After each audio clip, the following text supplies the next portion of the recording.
Hello, hello! My name is Callista, and welcome back to Dragon Age Inquisition. In the last episode, we had spoken with everyone at Skyhold, except for one person. Varric has been waiting for us on the ramparts, and it is high time that we go and see him. Of course, if I can remember how to get there. That leads to Cowl, I want to say. Yeah, there he is. Oh, this is gonna take me ages. This is gonna take me so long. Hey, Varric. Hey, buddy. Do we want to use the default Champion of Kirkwall, or shall we spend time creating a custom one? Of course it was Hawke. Who else would Varric be talking about? This is going to take me so long.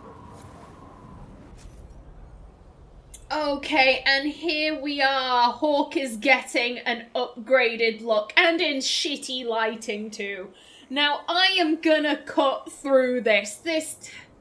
This could take me hours. Seriously, this could take me hours. I have never been able to recreate Amelia in Inquisition and been happy with the final product. I've always kind of sat there and gone, she's not really, how I remembered her. But this is the Let's Play. I have to be a perfectionist for the Let's Play, so I could be here for hours. So see you in a bit. And there we go. I think that's Amelia. I think that looks decently like her. It did take me an hour. I was working on one face and I was just like, no, this don't feel right, so I had to start again. But yeah, second time's the charm, I think. Here's her profile. Or rather, this would be a better way of looking at it. Yeah, I think I'm actually very happy with that. Of course, she could look like ass in-game, which, it might happen. Oh, fingers crossed she looks as good as she does here.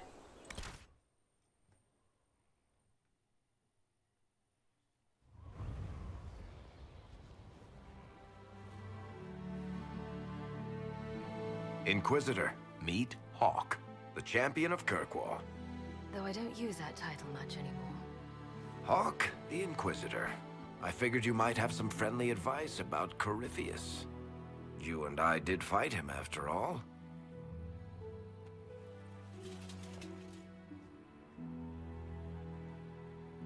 You've already dropped half a mountain on the bastard.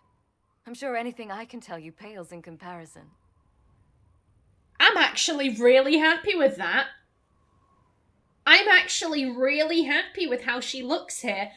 People's lives are at stake. I've heard stories about you. Think hard. Ooh. When it comes to Corypheus, I don't think Aenor very much feels like joking. Corypheus has already killed the Divine along with countless others, and he'll kill a lot more unless we stop him. You've already sealed the breach. That's damned impressive. I could barely get my friends to stop fighting. Still, if you think I can help... Varric said that you fought Corypheus before. Fought and killed. The Grey Wardens were holding him, and he somehow used his connection to the Darkspawn to influence them. Corypheus got into their heads, messed with their minds, turned them against each other. If the Wardens have disappeared, they could have fallen under his control again. Is it reversible? That's not good. Could have doesn't cut it. Yeah, can we reverse this? If that's what happened to the Wardens, do you think we can free them? It's possible, but we need to know more first. I've got a friend in the Wardens. He was investigating something unrelated for me. His name is Alistair. The last time we spoke, he was worried about corruption in the Warden ranks. Since then, nothing. Corypheus would certainly qualify as corruption in the ranks. Did your friend disappear with them? No. He told me he'd be hiding in an old smuggler's cave near Crestwood. Not only do we have Hawke back with us, we also have Alistair, yes! And what were you investigating? If you didn't know about Corypheus, what were you doing with the Wardens? The Templars in Kirkwall were using a strange form of lyrium. It was red. I'd hoped the Wardens could tell me more about it. Corypheus had Templars with him at Haven. They looked like they'd been exposed to the lyrium you describe. Hopefully, my friend in the Wardens will know more. Thank you. It's worth a shot. This is bad for the Wardens. This is incredibly bad for the Wardens. Aenor, she absolutely loves the Wardens, and to hear that they may have fallen under Corypheus's control, that he has some kind of sway over them, she'd be absolutely devastated by that. However, again, this is the aggressive option, so we're going to avoid that, because it's not going to come out as Aenor would mean it. Yeah, you're here and you're helping, so thank you. I appreciate the help. I'm doing this as much for myself as for you. Corypheus is my responsibility. I thought I'd killed him before. This time I'll make sure of it. Inquisitor. Oh, hello, my dear. Hello, hello, hello. Yeah, I am very satisfied with how she's come out. And I didn't take any pictures of the settings I've got her on. Shit! It's because I always expect her to look like crap, because she always has in the past. Oh, well, at least I have footage. At least I'll have footage that I made Amelia as I see her in Inquisition, and she looks somewhat decent. Oh, hello, my dear. Flippin' heck. It feels like bloody ages. It feels like ages since we were last with Amelia. So what has she been up to? And, you know, how does she feel walking into the Inquisition? So Twisted Beach in the comments said that, oh, she must have a hissy fit. Seeing all the mages and seeing Bull, she must be having an absolute apoplexy. And she isn't. As you can clearly see, she's not having any kind of emotional breakdown. One, I think Twisted may have forgotten. One of Amelia's few good traits, she wasn't a racist. Amelia seeing Bull, it feels so weird to be saying Amelia again. It does not feel right on my tongue. Bearing in mind that Bull does not seem like a Kunari who follows the Qun, you know, he does not talk like a Kunari, he does not look like a Kunari, he does not act like a Kunari. You would actually have to go and ask him, hey, do you follow the Qun? Why, yes, I do. And, you know, what reason would Amelia have to go up and speak to Bull? I don't mean that in an unfriendly way. I mean that, like, what reason would she have to talk to this man? Like, what reason would she have to talk to Solus, or Cassandra, or Liliana, or Vivienne, or, like, anyone? So, Amelia would see Iron Bull and think, he's probably just Halvershoth. And like I said, one of Amelia's better qualities was that she wasn't a racist. She didn't hate the Kunari because they have horns and they're big and scary, boo boo boo. She hated them because they followed a different religion.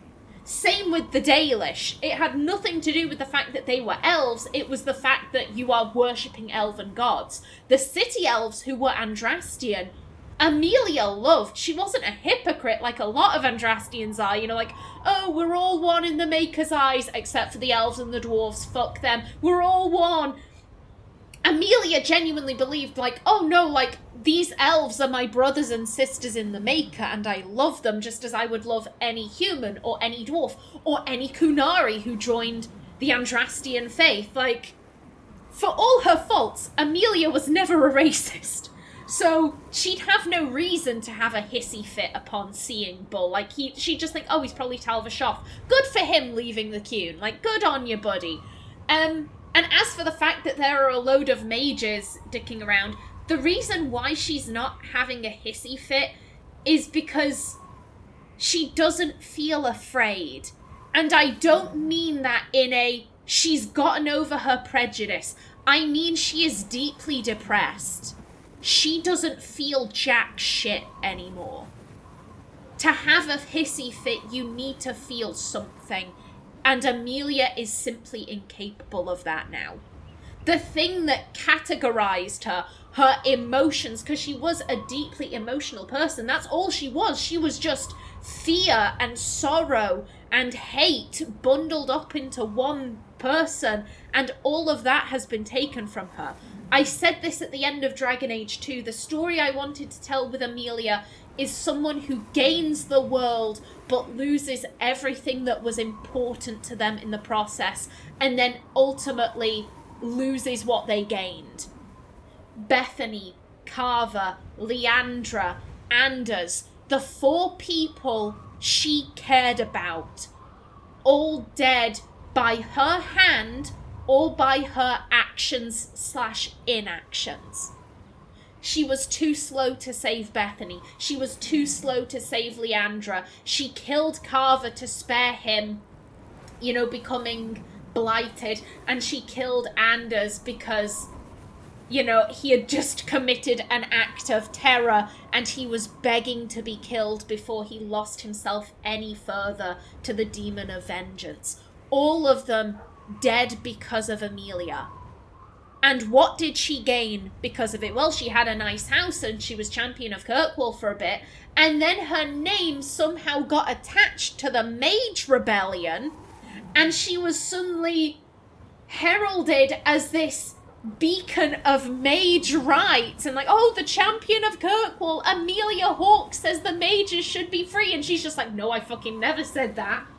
All I said was that the correct people should be executed for Elthena's death. That was me. I was saying I should be executed and no one fucking listened. Amelia has nothing. She is an empty husk of a person. If you were to look in her eyes, as Aenor is doing right now, it's like, it would be like looking into the eyes of a dead fish. There is nothing back there. She is going through the motions.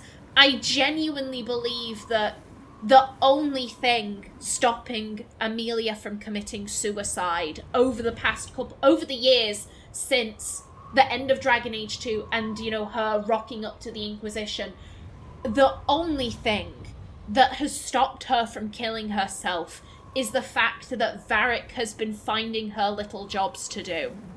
He's been sending her letters saying, hey, Amelia, I need your help on, like, this thing. And it's not been anything major. It's just been like, oh, there was some spiders in this cave and they're harassing these innocent people that the mages went after. They ran into this cave to escape the mages. Can you go and help them out? Okay, sure. After that, I'm gonna kill myself. And then by the time she gets back home, there's another letter saying, hey, Amelia, I need you to go do this. I need you to go do this. Hey, maybe you should check in with Alice to see what he's doing. Maybe you should go investigate that. Maybe you should do this. Maybe you should do that. I genuinely believe that Varric was the one who put Amelia onto the whole, like, hey, look into the Grey Wardens. See what's going on there. Ba ba ba ba ba. Like, Amelia just wants to die. That's why she isn't having any kind of emotional reaction to the Inquisition. It's because she doesn't care. She simply doesn't care. All she wants is to be reunited with her loved ones. And all her loved ones happen to be dead. That's it. Let's ask her some questions.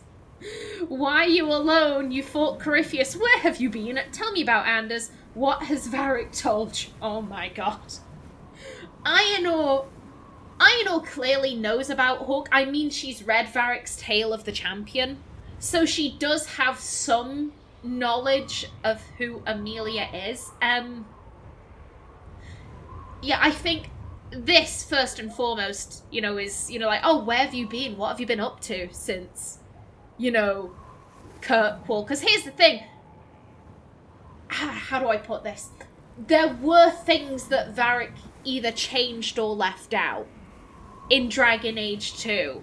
Like I said, you know, he just kind of portrayed her as this, like, oh, she's sarcastic. He never got into the fact of, like, she's sarcastic because she's shit scared all the time. Obviously he couldn't, because this is a video game and the game devs have no way of knowing how you're going to characterize the player character. But, you know, Aenor has this, like, idea of who Amelia is. That she's this charming, sarcastic person. She makes jokes. She probably doesn't know the half of what went on between her and Anders. She knows that they were a couple, but, you know, I doubt Varric wrote about, like, all the fights they had and just how toxic the relationship was. I think Aenor has a very idealized view of Amelia. Also, I should just say, Aenor, she has an idealized view of Amelia, but she's not like, oh my god, you're the champion of Kirkwall, you're Amelia Hawke, you're a hero, oh my god. She's like, oh, you were the lady who was dicking about Kirkwall for 7 years. Amelia's a person. She's not a war hero, she's just a person who dicked about in a city for a while. If this was Artin standing in front of Aenor, then Aenor would be like, oh my god. Like, she'd be, like, melting into the floor right now, just, like, arms, you know, going mental as she's just like, oh my god, I love you so much.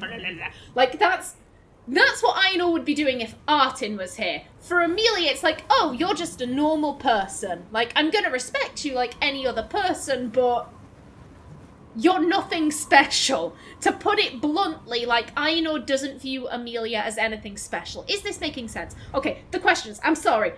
A lot of exposition in this episode. My apologies. Yeah, where have you been? And where did you go after the mages rebelled? I heard the Chantry might be sending an exalted march to Kirkwall to put down the rebellion. I hoped that leaving would save lives and force the Divine to divide her forces to come after me. As it turned out, I needn't have bothered. All the circles started rising up, and the exalted march never came. Indeed. 1 second. 1 second, my drink just exploded into my eyes.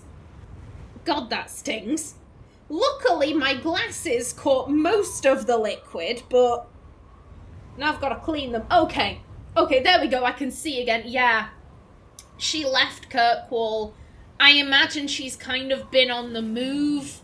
She hasn't really sat down any places like, oh, this is my home now. It wasn't like, oh, I moved to Starkhaven or Tantervale or somewhere else in the Free Marches, because she doesn't care about having a home. All of her loved ones are dead. She'll never have a home again until she is with them at the Maker's side.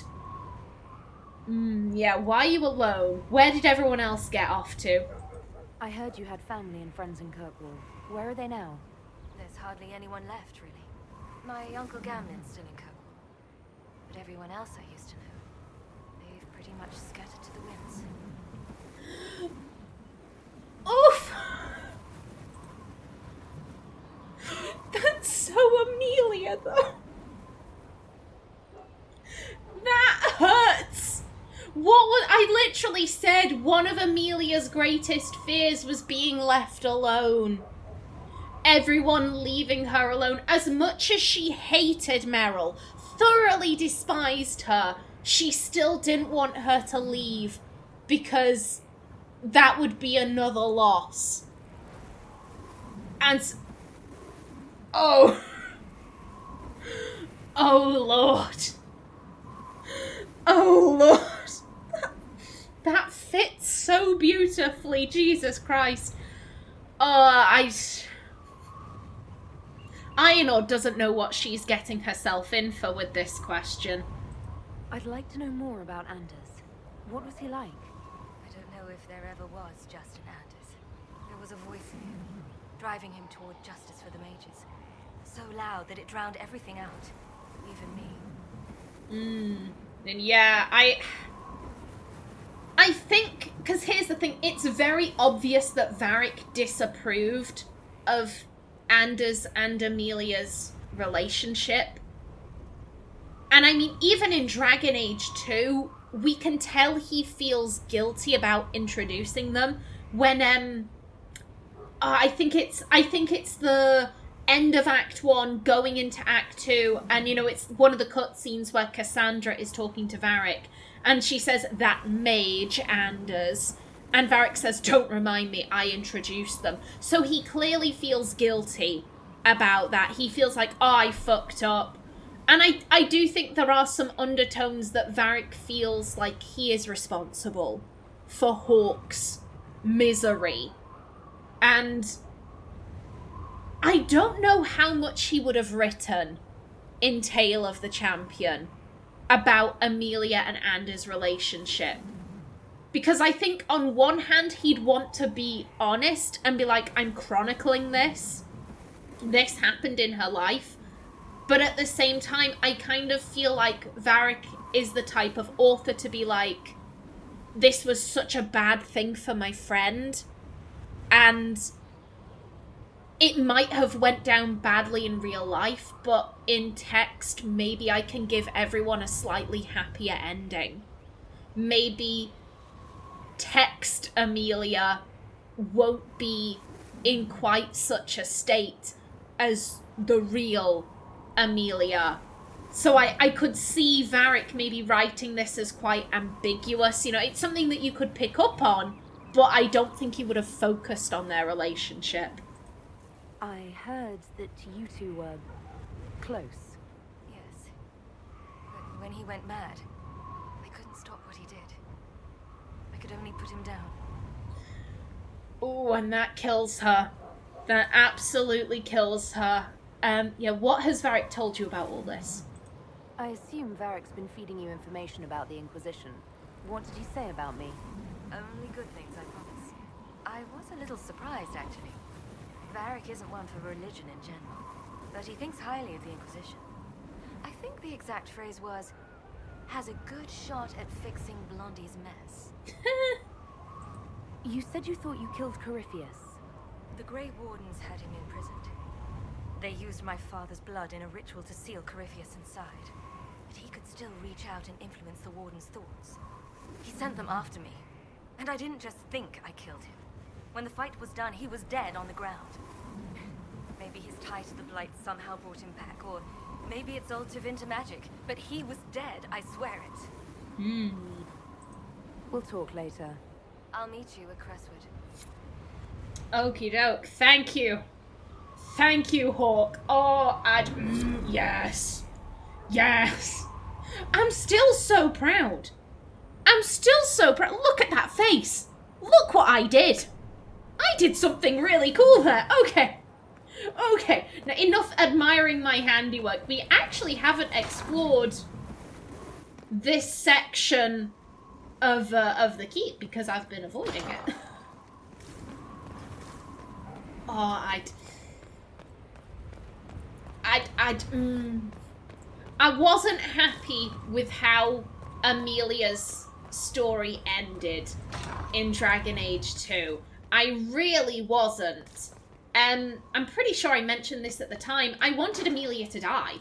That was how I wanted her story to end, and I was really quite upset that they didn't give us that opportunity, because I wanted her to have like a heroic sacrifice or something. I mean, obviously now I understand why they wanted Hawke to come back for Inquisition, but I was still very salty about that for quite some time. She's disappeared. She's gone. Okay, let's climb down. Now, this is actually the tower that will be upgraded. Excuse me, can we please? There we go. Yeah, this is the tower that we will upgrade when we get the tower upgrade.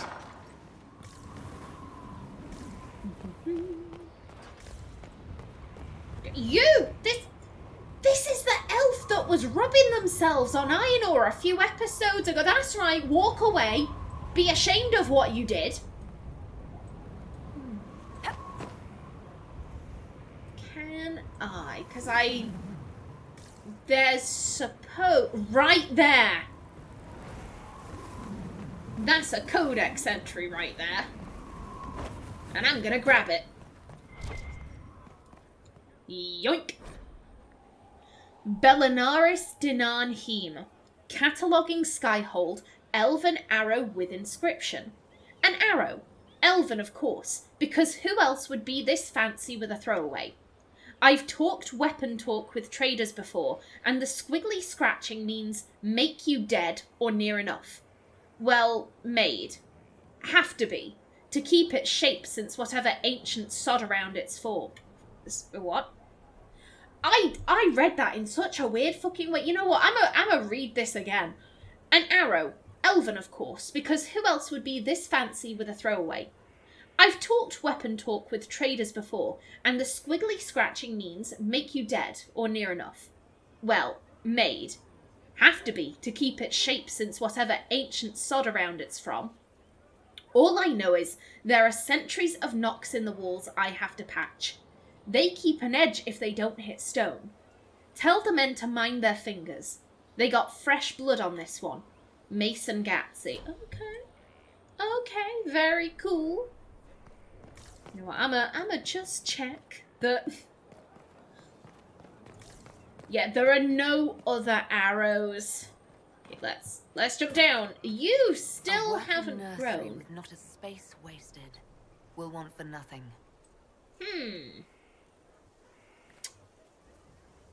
That makes me suspicious.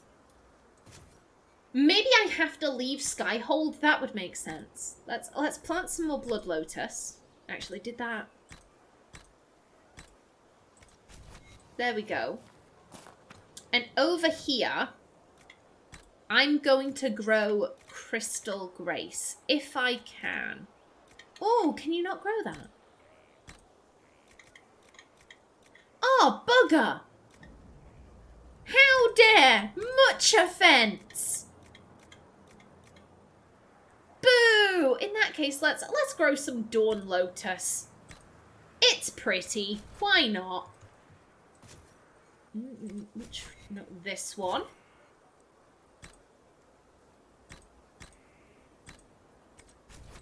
And you.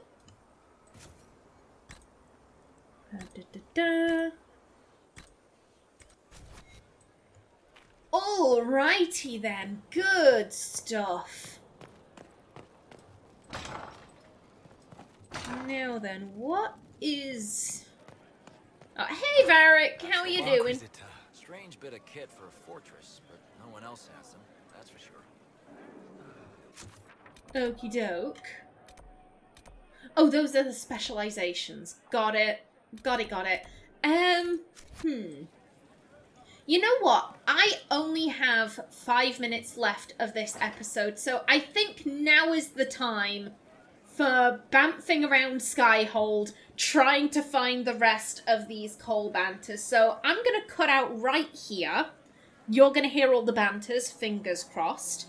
And then I'll be back to sign out the episode. How does that sound? That sounds good to me. Okay, see you in a minute. Stefan finally died. It was a blessing, really. He's been in so much pain since Haven. He was out of his mind at the end. He smiled, said he smelled his mother's turnip stew, and slipped away. When I find out who's been throwing fresh bread up on the battlements, there'll be consequences, mark my words. Strange. Yesterday I thought I saw someone taking a loaf, but I can't quite recall. We don't need those chargers. We've soldiers enough without sellswords. Look at that, Captain. What good could that bring? More racism! Can't trust any of them. No cause but money. I hope that's the case with a leader like that. Bitch! Bitch, how dare you! Okay, so I'm back. You may also have seen a clip of me ranting against the racist downstairs. How dare he? How dare he say that? Yes, according to the Dragon Age wiki, to trigger the next bit of the last banter, the missing bread banter is the last one. Apparently you need to ask Cowl about the other 4. And then that will cause the last section of the bread banter to trigger. So, in the next episode, we're going to be talking with Cowl. But until then, please remember to like if you enjoyed, leave a comment below, and if you wanted to subscribe, it would be very much appreciated. I've been Callista. Thanks for watching, and see you in the next episode.